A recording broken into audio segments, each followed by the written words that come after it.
We are thrilled to have with us today Mindy B. Young, and we're going to be talking about an article that was published in the Harvard Business Review about how to make room in your life for the rest of yourself.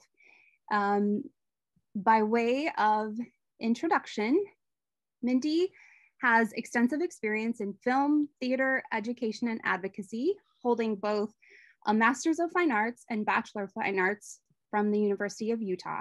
She uses her creative touch to inspire program development, connect organizations, and maximize collaboration. Mindy has spent years engaging young people and adults in public speaking, performing, curriculum planning, arts integration, and performance. And she currently works with Equality Utah.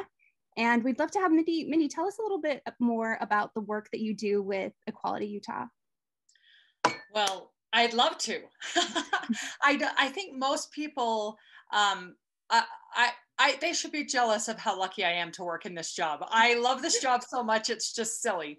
And it's something I'd never dreamed I would be doing in my whole life. I didn't know much about political work. I didn't know much about political advocacy. But I do know a lot about theater. I've been doing theater, 3 shows at a time since I was 12 years old. So so much theater and politics and theater, it's just the same thing. What I started doing for Equality Utah was producing their large scale events and fundraisers. And one of my dear friends that I did shows with in the 90s, he was an actor in one of my shows, and then he became the executive director. And he said, "Mindy, can you come and make my fundraisers like shows? Like, I want people to go away feeling inspired." I'm all, "Oh girl, we can do that." So we started working together and producing. We're kind of famous for our big shows now. I want to show you the kind of thing I'm talking about. Pre-COVID, we really got busy, and let's see, share. We had Billy Porter come and perform. We had a cast of about 100 people at the Big Eccles Theater, and we sang and danced and made people cry, and Billy told stories that moved people's hearts, and we raised a ton of money to do LGBTQ political action advocacy. And this last legislative session was very intense. We played defense on some pretty hard-hitting anti-transgender bills, and it was very emotional and very stressful, but it was awesome because we were able to get corporate America and other community members to rally and help us fight these bills that were so discriminatory. And we feel really proud of that work we've done. We've also done a lot of exciting work in Utah with, we banned the harmful practice of conversion therapy, which is trying to change someone's sexual orientation or gender identity.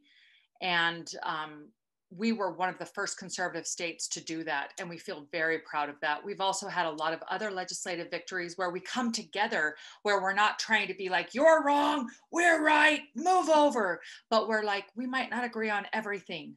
How can we come together? And this picture is the perfect view of coming together, because it's 12 women of all ages, all playing and singing together, "I Won't Back Down." Tom Petty's "I Won't Back Down." And this was one of the moments of my life where I'm all, this was in my head, and now I put it on the stage, and it worked, and it was beautiful. And this was the year we had the feminist icon Gloria Steinem come and speak. And this is one of my favorite pictures. This is a 7-foot tall drag queen, Minerva Schott, and some dancers from Ballet West. And when she hit that high note, her wings expanded, and the whole audience just went wild. Anyway, it was just, this is the kind of fun things that I get to produce for my work. And not only is it fun, but it's for a reason, and it has a deeper purpose, and it is to fund the kind of important work that actually goes into law or doesn't go into law. So it's a lot of pressure, but it makes me feel excited that I get to do that kind of important work. Sure. That's amazing. And it's so fun to see those shows and amazing. And I think that that's so relatable, especially as an artist. And I mean, for you as a producer to be able to have this vision in your mind and then be able to collaborate and connect with people and create this connection with the audience, with these people to tell this story that really moves people. I think that it's such a powerful thing. I think as a creative to be able to experience that and work with a team. And that's so fun that you get to help this organization in really making a difference with that. I think that with the different facets or jobs that you've had as an educator and now as an advocate and still a producer, you've worn all of these different hats, and you're also a mother of 5 boys, which is why, you know, that's also I have a little switch. Yeah, there's so many things. And so this article, which by the way, we have this article, the link, it will be linked in our bio and everywhere. Please read it. We want to hear everyone's thoughts on it. But today, yeah, it's really, really great. And it was published in 2018, but I think even more so today, especially when we're working from home, and there really doesn't feel like a separation between the different hats that we wear, but yet we still have to turn on and off depending on what role we're in that moment. And so I wonder, what are the different facets of yourself that you allow to shine through in your professional life? And how do you feel that authenticity has really helped you and impacted those around you? You know, my therapist told me, Mindy, I think your authenticity is your superpower. And I think, you know, I am a single mom. I have 5 boys, and I am always running 100 miles an hour trying to find ways to hustle and support these kids that I've created and brought into this world. But I also am so passionate that I wouldn't be doing it any other way. I do run 100 miles an hour, and I'm actually taking all these courses trying to be present, be mindful, and really stop and breathe, because I love what I do. So I do it so much. But then I loved how the article even said, making room for the other parts of yourself. Mm-hmm. And I was off balance, where my work felt like my fun, and where I would get home and just like suffer through, like, how many drive-throughs have I sat in my life because there wasn't time to meal prep, or that wasn't where my energy and my thoughts wanted to go. I just wanted to phone that part of my life in. But now, years later, I'm all, ooh, I better take care of this body. This is the one body I've got. I better spend some more energy taking care of her. And it took me a long time to kind of come to that realization. But I do think when we really feel good in our bodies, when we really want to be present in who we are, we are more authentic, and we're more productive, and we're more connected to other people. We're more collaborative.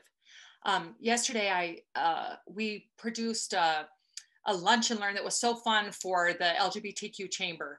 And what was so lovely is the speaker, who's this powerhouse PR woman, she said, when you're asked to speak anywhere, when you're asked to present, you don't have to prove to us that you're enough. You are asked to be there. So know in just being asked that you are enough.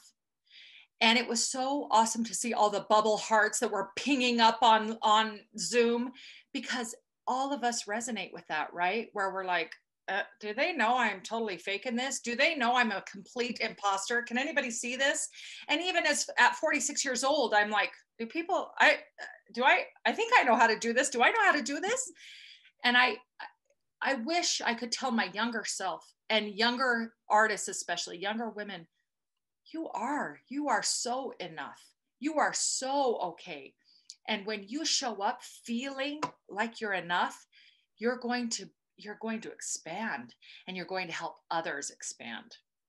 Yeah, I really love that. And that it's actually something that the article touched on was they tell a story about a nurse who also did midwifery, and she felt that in different facets, sometimes she felt really less than, or felt insecure when she was around doctors or other things. And I think that's so interesting that PR person said that, because I think that really resonates with me. I think it's so natural to have this imposter syndrome constantly, and I really love that by being asked, that is enough, and by showing up. And I think that in the article, it was really interesting how they said to identify what those things are that are making us feel that way, so that we can identify them and touch on those things.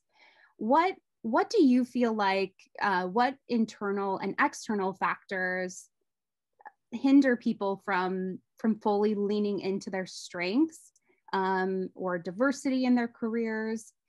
And especially since, given your work with Equality Utah, I'm sure that you've seen this even more, in trying to create and promote diversity in a range of ways.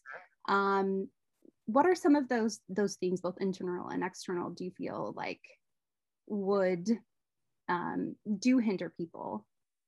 Well, I think there's a deep inner longing to belong, to be in the group, to be in the tribe. And, and you can imagine people in the queer community feeling like, I'm really not in this tribe. In fact, I'm super out of this tribe. And so we lean on other things, and sometimes not healthy things, to try to make us feel one with someone, that someone understands us, that someone gets us on a soul level. And I know that's why diversity has become such a thing in corporate America, or just in America, because it's time. We're ready for us to belong to each other again. We're ready for diversity of thought to matter. That when we all come together from our different life experience, that we're going to have a better outcome, because we've had lots of different brains and lots of different ways of thinking on it. And I love that we're ready for that as creatives, as corporations. And that's what we do a lot of training on, is bring people together, let people show up with their authentic selves, and bring their ideas to the table and not be afraid of it. I love strengths coaching because all of us have strengths. No matter where we are in our lives, no matter how old we are, we have things that we are good at. And the more we acknowledge that and lean into that and feel cozy and comfy with those strengths, the more effective we're going to be. When we start having all that chatter about self-doubt, well, I'm not good, I can't think of anything I'm good at. Stop it. Stop telling yourself that. You are good at things, and start in your mind. I tell my boys this: I want you to say about 100 times a day, I love and approve of myself. I love and approve of myself. No one will hear you. It's all in your mind. And you can say, you stupid idiot, I can't believe you did that. And your self hears that. So stop it. Lie to yourself until it feels right that you love and approve of yourself. I love that so much, because it is interesting. It is true in that what we do tell ourselves, what you think you become, and that is, and it's really, really true. How can young women, or anyone really, leverage the things that make them unique in order to succeed in their chosen field?